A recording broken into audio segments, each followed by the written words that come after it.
So what makes a board effective? It has to start first of all with who's on their board.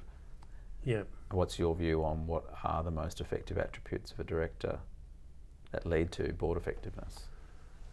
Well, the part that I look at more closely is how people lead.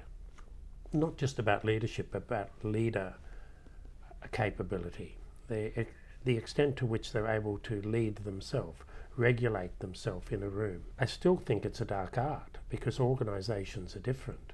And you've spoken about this arrangement between director and organisation, and the archetypes have to match, like an arranged marriage. And I think so. It's so different from one board to another. I think the other attribute for me that directors, high performance directors that lead, of course, to a high performance board ideally have is the emotional intelligence or the emotional agility and social agility. That ability to combine expertise and experience with an ability to work in a collective decision-making sort of group. Absolutely.